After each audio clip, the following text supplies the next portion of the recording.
ಸಭೆಯು ಭಕ್ತಿಯ ದಿನಗಳಲ್ಲಿ ಬೆಳೀತಾ ಇತ್ತು. ಸಭೆಯಿಂದ ಜನರು ಭಕ್ತಿ ಉಳ್ಳವರಾಗಿ ಕಾಣಿಸಿಕೊಳ್ತಾರೆ. ದೇವರಿಗೆ ತೋರಿಸಬೇಕಾದ ಭಕ್ತಿಯನ್ನ ಅವರು ದೇವರಿಗೆ ತೋರಿಸ್ತಾರೆ. ದೇವರ ಭಯದಲ್ಲಿ ಸಭೆ ಹೊತ್ತು ನಡೀತಾ ಇತ್ತು.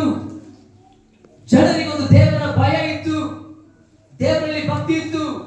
ಆದ್ರಿಂದ ಜನರಲ್ಲಿ ಕರ್ತನ ಬಲವು ವಿಶೇಷವಾಗಿ ಕಾರ್ಯಗಳನ್ನ ಮಾಡ್ತಾ ಇತ್ತು. ದೇವರ ಬಲ ನಮ್ಮೊಳಗೆ ಕೆಲಸವನ್ನ ಮಾಡಬೇಕಾದ್ರೆ ಪ್ರೀತಿಯ ದೇವ ಮಗುವೆ, ಕರ್ತನ ಭಯ, ದೇವರ ಮೇಲೆ ವಿಶೇಷವಾದ ನಂಬಿಕೆ, ಪವಿತ್ರಾತ್ಮನ ಆದರಣೆ ಪ್ರೋತ್ಸಾಹದೊಂದಿಗೆ ನಡೆಯುವಾಗ ಸಭೆ ಬೆಳೀತಾ ಹೋಗ್ತದೆ. ದೇವರ ಭಯ ಇಲ್ಲದೆ, ದೇವರ ಮೇಲೆ ಭಕ್ತಿ ಇಲ್ಲದೆ ಇವತ್ತು ನಾವು ಜೀವಿಸುವಾಗ ಹೇಗೆ ಸಭೆ ಬೆಳೀತದೆ?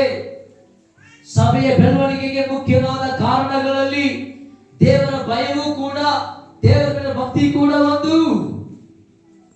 ಸಭೆಯನ್ನ ಭಕ್ತಿಯಲ್ಲಿ ಬೆಳೆಸಬೇಕು. ಸಭೆ ಭಕ್ತಿಯಲ್ಲಿ ಬೆಳಿಬೇಕು.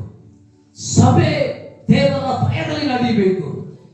ಯಾವಾಗ ದೇವರ ಭಯ ಸಭೆಯಲ್ಲಿ ಬರ್ತದೋ, ಯಾವಾಗ ಜನರಿಗೆ ದೇವರಲ್ಲಿ ಭಕ್ತಿ ಉಂಟಾಗ್ತದೋ, ಪವಿತ್ರಾತ್ಮ ಸಭೆಯಲ್ಲಿ ಬಲವಾದ ಕಾರ್ಯಗಳನ್ನ ದೇವರು ಮಾಡ್ತಾನೆ.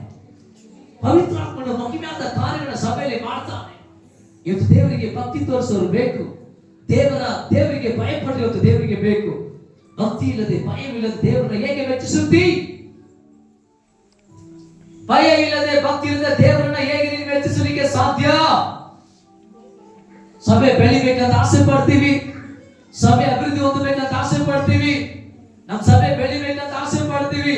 ಹಾಗಾದ್ರೆ ನಾನು ನೀನು ತೋರಿಸುವ ಭಕ್ತಿ ಹೇಗಿದೆ? ನಾನು ನೀನು ತೋರಿಸುವ ಭಕ್ತಿ ಹೇಗಿದೆ? ದೇವರ ಭಯ ನಮ್ಮಲ್ಲಿ ಇದೆಯಾ? ದೇವರಲ್ಲಿ ನಿಜವಾದ ಭಕ್ತಿ ನಮ್ಮಲ್ಲಿ ಇದೆಯಾ?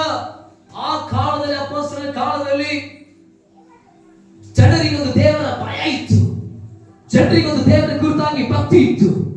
ಅದಕ್ಕಾಗಿ ಸಭೆ ಬೆಳೀತು ಬೆಳೀತು ಬೆಳೀತು ಬೆಳೀತು ಸಭೆ ಬೆಳೀತು. ದೇವರು ಸಭೆಯನ್ನು ಆಶೀರ್ವದಿಸಿದರು. ಸಭೆಯಲ್ಲಿದ್ದ ಜನರನ್ನ ಕರ್ತನ ಹೇರಳವಾಗಿ ಆಶೀರ್ವಾದ ಮಾಡಿದರು. ಅದರಿಂದ ಇವತ್ತು ಸಭೆ ಬೆಳೀಲಿಕ್ಕೆ ಭಯ ಮತ್ತು ಭಕ್ತಿ ಒಂದು ಪ್ರಮುಖವಾದ ಕಾರಣ. ಆದ್ದರಿಂದ ದೇವರಿಗೆ ಭಯ ಪಡ್ರಿ, ಕರ್ತನಿಗೆ ಭಕ್ತಿ ತೋರಿಸ್ರಿ. ಪವಿತ್ರಾತ್ಮನು ಪ್ರೋತ್ಸಾಹಿಸ್ತಾನೆ, ಆದರಿಸ್ತಾನೆ, ಸಂತೈಸ್ತಾನೆ. ಕರ್ತನ ಮೇಲೆ ವಿಶೇಷವಾಗಿ ನಡೆಸ್ತಾನೆ. ಸಭೆ ಬೆಳವಣಿಗೆಯಲ್ಲಿ ಆತನು ಪ್ರಮುಖ ಪಾತ್ರವನ್ನ ಪವಿತ್ರಾತ್ಮನು ವಹಿಸ್ತಾನೆ. ಕರಗಳ ತಟ್ಟಿ